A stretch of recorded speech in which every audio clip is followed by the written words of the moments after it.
जी, हम दुआ गो हैं उनकी और उन समेत तमाम कश्मीरियों की खैर आफियत के लिए।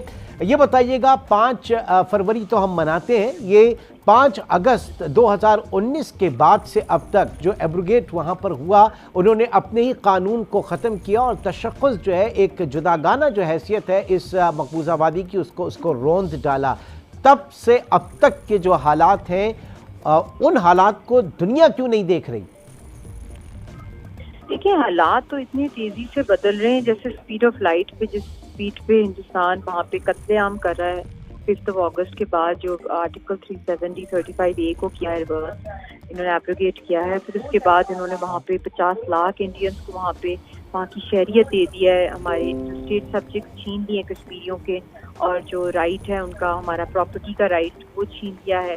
वोटर राइट इंडियंस को मिल गए और डीलिमिटेशन कर रहे हैं, यूनियन टेरिटरी बना रहे हैं। फिर उसके साथ साथ 5000 स्पॉट्स उन्होंने लोकेट किए जहाँ पे इन्होंने डीमार्केट करनी है मस्जिदें, और वहाँ पे वो अपने मंदिरों की तामीरें शुरू करें। तो हर लिहाज से अब देखें, economically, politically, socio economic, political, religious, जितने भी राइट्स हैं वो सारे के सारे उनके जो है वो स्नैच किए जा रहे हैं, और इसके ऊपर कोई इंटरनेशनल इंटरवेंशन आ नहीं रही, जो सबसे खौफनाक बात है।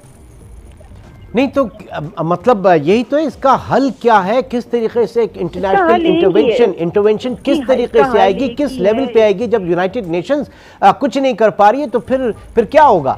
देखिए, इसका हल एक ही है। यूनाइटेड नेशंस यूक्रेन के मामले में वो पूरी दुनिया खड़ी हो गई है, सैंक्शंस की बात करती है, और जहाँ जहाँ वो समझते हैं, जो उनको सूट करता है, वहाँ पे सारे कवानीन इनके चल पड़ते हैं, इंसानी हकूक़ के और इंटरनेशनल यूनिवर्सल ज्यूरिस्डिक्शन के। मगर कश्मीर पे वो ये कहते हैं कश्मीर का हमें क्या है, बस पेपर की हद तक, रिपोर्ट की हद तक।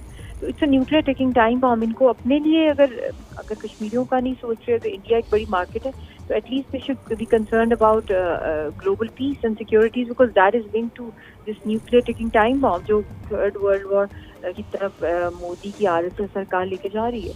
अगर उसके ऊपर नहीं ये आपने यूक्रेन की मिसाल दी, उससे पहले ईस्ट तैमूर का जो मामला था, वहाँ वो तो उन्होंने हल कर लिया। इसका रवांडा का देखें, बहुत से ऐसे ममालिक हैं जिसके अंदर इन्होंने अपने international ad hoc criminal tribunals बनाए हैं, और बहुत कुछ किया है इन्होंने, जहाँ जहाँ ये एक्शंस लेते हैं। मगर जहाँ कश्मीर की बात आती है, उसके अंदर तो आपने देखा है कि इनका एक सिलेक्टिव और क्रिमिनल साइलेंस आता है। But for how long will it continue? Nuclear codes were exchanged on 27 February 2019 between India and Pakistan, and now we have China also, 3 nuclear countries.